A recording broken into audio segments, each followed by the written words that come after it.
राधे राधे बंधुओं, बहुत स्वागत है आपका इंडिया न्यूज़ के डिजिटल प्लेटफार्म पर।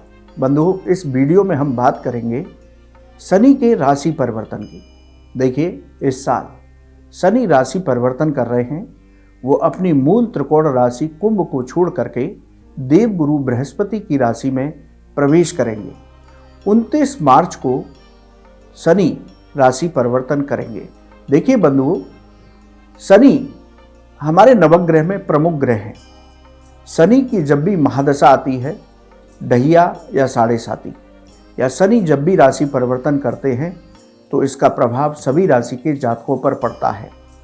बंधुओं, जब भी यदि आपकी कुंडली में शनि अशुभ फलदायी भी हैं या शनि की आपके ऊपर साढ़े साती या ढैया आ रही भी हो तो घबराने की बिल्कुल भी आवश्यकता नहीं है। शनि के बारे में हमने बहुत सारी बातें इतनी दिमाग में घर कर ली हैं कि हम उनको अशुभ फलदायी समझने लगते हैं। देखिए, शनि बड़े शुभ ग्रह हैं।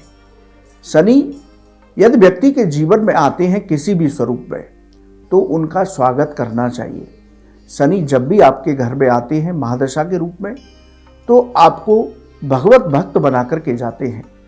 इसके साथ ही शनि जब आपके पास विपरीत समय आता है तो कौन अपना है कौन पराया, आपके दुखों में कौन खड़ा था, इसकी पहचान करा करके जाते हैं। शनि न्याय के देव हैं, दंडाधिकारी हैं। शनि सिर्फ व्यक्ति से इतना चाहते हैं कि आप मानवता का, सत्यवादिता का पालन कीजिए तो उनकी कृपा आपको हमेशा मिलती रहेगी। देखिए बंधुओं, 29 मार्च को शनि अपनी मूल त्रिकोण राशि कुंभ को छोड़ करके मीन राशि में गोचर करेंगे। 22 फरवरी को शनि अस्त हुए हैं, इसलिए मीन राशि में अस्त अवस्था में ही शनि का प्रवेश होगा और 31 मार्च को शनि उदय होंगे मीन राशि में। 13 जुलाई से लेकर 28 नवंबर तक शनि वक्रीगत अवस्थाओं में चलेंगे, तो इसका प्रभाव भी हम अलग अलग राशियों पर बताएंगे। लेकिन जब शनि 13 जुलाई से 28 नवंबर तक वक्री रहेंगे तब वो अपने पूर्ण प्रबल वेग से सभी को आशीर्वाद देंगे, जिसको कहते हैं शनि की उल्टी चाल। तो इसका प्रभाव भी हम बताएंगे। तो मेष राशि के जातकों पर शनि के मीन राशि में गोचर का क्या प्रभाव होगा, आइए इस पर चर्चा शुरू करते हैं। देखिए, शनि आपके 10वें और 11वें भाव के स्वामी हैं। 10वां भाव कर्म का भाव होता है और 11वां भाव लाभ का भाव होता है। शनि आपके 12वें भाव में प्रवेश करेगा। 12वां भाव व्यय का भाव है, खर्चों का भाव है, विदेश संबंधी मामलों का भाव है। इसके साथ ही लंबी यात्राओं और कोर्ट कचहरी के मामलों का भाव है। तो शनि मेष राशि वालों के लिए 12 भाव में प्रवेश करेगा। यहाँ प्रवेश करते ही 29 मार्च से मेष राशि के जातकों पर शनि की साढ़े साती का प्रथम चरण शुरू होगा। शनि आपके दूसरे यानी छठे और 9वें भाव पर दृष्टि डालेंगे, यानी कि 12वें भाव में रहते हुए शनि आपके दूसरे भाव को देखेंगे। दूसरा भाव धन, वाणी और परिवार का है। छठा भाव जिस पर दृष्टि डालेंगे वो रोग, ऋण और शत्रुओं का भाव है। इसके साथ ही 9वें भाव पर उनकी दृष्टि होगी। ये आपका भाग्य का भाव है, आपके धर्म का भाव है। इसके साथ ही उच्च शिक्षा से संबंधित मामलों का भाव है। तो शनि की दृष्टि इन 3 जगहों पर होगी 12वें भाव में गोचर करते हुए। बंधुओं, आपके खर्चे इस दौरान बढ़ सकते हैं। देखिए, शनि की साढ़े साती शुरू हो रही है, घबराने की बिल्कुल आवश्यकता नहीं है। ऐसा नहीं है कि शनि की साढ़े साती चल रही हो तो व्यक्ति का पूरा जीवन नीरस हो जाए, उसको किसी कार्य में सफलता न मिले।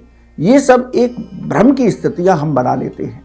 शनि की साढ़े साती का प्रथम चरण आप पर शुरू हो रहा है, डरने की बिल्कुल भी आवश्यकता नहीं है। देखिए, आपके खर्चों में वृद्धि हो सकती है, तो आप अपने खर्चों पर नियंत्रण बना करके रखिए। आय से अधिक आपके खर्चे हो सकते हैं। अपने धन का समन्वय इस दौरान, अब साढ़े साती के दौरान इस तरह से बना करके चलिए कि आपके खर्चे भी चलते रहें। जहां जरूरत हो वहां पैसा खर्च भी करिए, लेकिन व्यर्थ के खर्चों से आपको बचना है, वरना आपको कर्ज लेने की स्थिति बन सकती है। विदेश संबंधी यदि जिनका काम है, जो मेष राशि के जातक हैं, एक्सपोर्ट इंपोर्ट का काम करते हैं, तो उनके मामलों में तेजी आएगी, उनको विदेश से लाभ के अवसर प्राप्त होंगे। लेकिन जब 7.5 चल रही है तो कोई भी निर्णय, कोई भी काम जल्दबाजी में करने से बचना चाहिए। पहले अच्छे से विचार करें, उसके बाद ही आगे बढ़ें। इस दौरान आप अपने स्वास्थ्य का विशेष ध्यान रखें। स्वास्थ्य को लेकर के बिल्कुल लापरवाही ना करें। यदि आपको कोई परेशानी होती है तो तुरंत डॉक्टर की सलाह लें, अपनी दवाइयों को समय पर लें। आंखों और हड्डियों से संबंधित आपको रोग फिलहाल परेशान कर सकते हैं। अब बात करते हैं पारिवारिक स्थिति की। परिवार में आपको वाद विवाद की स्थिति से बचकर रहना होगा। अपने जीवन साथी के साथ भी आप छोटी छोटी बातों को लेकर के मतभेद या वैचारिक मतभेद या किसी भी तरह के झगड़े से बचने की आपको आवश्यकता रहेगी। अपने मन को शांत रखिए। परिवार में किसी भी तरह के विवाद से आपको बचना होगा। अब बात करते हैं नौकरी पेशा लोगों की। यदि आप नौकरी करते हैं तो नौकरी में परिवर्तन अब बहुत सोच समझ करके करेंगे। यदि आपको कोई जॉब में परिवर्तन मिल रहा है तो पहले विचार करिए कि मैं जहाँ जा रहा हूँ वहाँ मेरे लिए माहौल ठीक है कि नहीं, संस्थान ठीक है कि नहीं। कुछ पैसों के लोभ के चक्कर में यदि आप दूसरी जगह पर सिलेक्शन करा लेते हैं अपना, या नौकरी परिवर्तित कर लेते हैं और वहाँ पर आप सेट नहीं हो पाते तो आपके लिए बहुत मानसिक रूप से बहुत अवसाद की स्थिति होगी। इसलिए नौकरी में परिवर्तन बहुत सोच समझ करके करें। नौकरी में अब किसी पर भी आंख मूंद करके भरोसा ना करें। सभी कार्यों को स्वयं देखें, वरना आपके विरोधी और शत्रु कोई भी आपके खिलाफ षड्यंत्र रच सकते हैं। व्यापारी वर्ग की बात करें तो व्यापारी वर्ग अब जो मेष राशि के हैं, कोई भी निर्णय जल्दबाजी में ना करें। कोई भी नया निवेश या नई साझेदारी बहुत सोच समझ करके करें। धन का लेन देन बहुत सावधानी से करें, वरना आपको धन हानि हो सकती है या आपका पैसा कहीं फंस सकता है। तो 7.5 का प्रथम चरण शुरू हुआ है तो आपको ये सावधानी अवश्य रखनी चाहिए। यदि आपका कोर्ट कचहरी में कोई भी विवाद चल रहा है तो अब आप अपने इस कागजों को बहुत अच्छे से संभाल कर रखें और सावधानी पूर्वक अपने कोर्ट कचहरी के मामलों को देखें, वरना आपको उसमें परेशानियों का सामना करना पड़ सकता है। और बंधुओं, जब 13 जुलाई से 28 नवंबर के बीच शनि वक्री होगा तब आपकी कुछ परेशानियां बढ़ सकती हैं, लेकिन धैर्य रखिए। कोई भी परेशानी आपको बहुत अंदर तक नहीं लेनी जिससे आपको मानसिक अवसाद की स्थिति बने। आप अपना जीवन सामान्य रखिए। हम जो उपाय बता रहे हैं, यदि आप उन उपायों को करते हैं तो शनि की 7.5 में आपको लाभ की प्राप्ति होगी और बड़ी शांति के साथ शनि देव की कृपा के साथ आपकी ये 7.5 गुजर जाएगी। देखिए बंधुओं, आप अब रोज शनि चालीसा का पाठ करिए। शनि देव के किसी भी एक मंत्र की माला आप प्रतिदिन जप कीजिए। ओम शम शनिश्चराय नमः बहुत सरल मंत्र है। इसकी एक माला आप आसन पर बैठ कर के कीजिए। इसके साथ ही प्रतिदिन हनुमान चालीसा और बजरंग बाण का भी पाठ आपको रोज करना होगा। शनिवार के दिन शनिदेव का तेलाभिषेक कीजिए। शनिवार को पीपल के वृक्ष पर तेल का दीपक जलाइए। लेकिन पीपल के वृक्ष पर शनिवार को आप तेल का दीपक जला रहे हैं तो उसमें काले तिल कुछ अवश्य डालें और वहीं पर बैठ करके आप पीपल के सानिध्य में ही बैठ करके एक शनि चालीसा का पाठ और एक हनुमान चालीसा का पाठ वहां पर भी बैठ करके करेंगे तो आपको बेहद उत्तम लाभ की प्राप्ति होगी। इसके साथ ही शनिवार के दिन शनि देव का स्पर्श करते हुए उनकी 11 परिक्रमाएं, उनका कोई भी मंत्र बोलते हुए लगाएंगे तो बड़ा उत्तम लाभ आपको प्राप्त होगा। इसके साथ ही आप शनिवार के दिन छायादान अवश्य कीजिए।